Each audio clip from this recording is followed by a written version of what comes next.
Shirazi group of company से resign देना हो। शादी से कुछ दिन पहले इतना बड़ा हादसा और इस क़यामत के बाद अब शादी भी मुमकिन नहीं। बिस्मिल्लाहिर्रहमानिर्रहीम। प्यारे नाज़रीन अस्सलाम वालेकुम। अल्लाह पाक से दुआ कि अल्लाह पाक आपको हमेशा खुश रखे, आबाद रखे, आमीन। हम बात करें ड्रामा सीरियल एहसान फरामोश की। इसके नेक्स्ट एपिसोड में दिखाया गया है कि नवाल हमज़ा को बस समझाने की बहुत कोशिश करती है कि हमज़ा, तुम्हें शिराजी साहब के साथ मेरा काम करने पर इतना मसला क्यों है? मैंने कभी शिराजी के मुंह से तुम्हारे लिए कुछ नहीं सुना। हमज़ा बोलता है कि यही तो उसकी चाल है जो तुम समझ नहीं रही। वो सिर्फ तुम्हें इस्तेमाल कर रहा है मेरे लिए, और तुम्हें पता भी नहीं चलने दे रहा। पहले तो उसने मुझसे कॉन्ट्रैक्ट छीन लिया, अब वो जो ज़मीन मैं ख़रीद रहा था अपने बिज़नेस को फैलाने के लिए, अपनी नई कंपनी खोलना चाहता था वहाँ पर, वो भी उसने मुझसे छीन ली मार्केट से ज़्यादा दाम देकर। और तुम क्या चाहती हो कि वो क्या करे मेरे साथ? नवाल बोलती, हमज़ा देखो, मेरा हरगिज़ ये मतलब नहीं है कि मैं तुम्हें तकलीफ़ पहुँचाऊँ। मैं सोच भी नहीं सकती कि तुम्हें दुख और अज़ियत में पहुँचा कर। हमज़ा मेरी बात समझो। हमज़ा कहेगा, समझने को क्या रह गया है?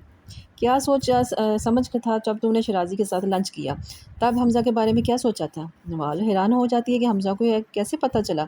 हमज़ा बोलता है, नवाल, ये बात तय है कि हम दोनों के ख़यालात आपस में नहीं मिलते।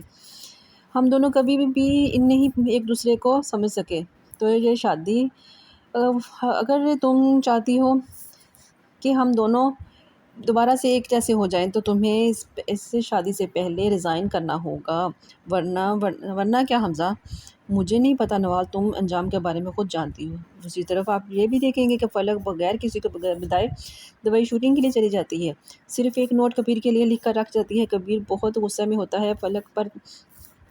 तुम ये कैसे कर सकती हो? फ़लक कहती है कि क्या हो गया कबीर, अगर मैं घूमने फिरने के लिए चली गई तो क्या क़यामत आ गई? आलिया भाभी भी तो जाती हैं, उन्हें तो कोई कुछ नहीं कहता।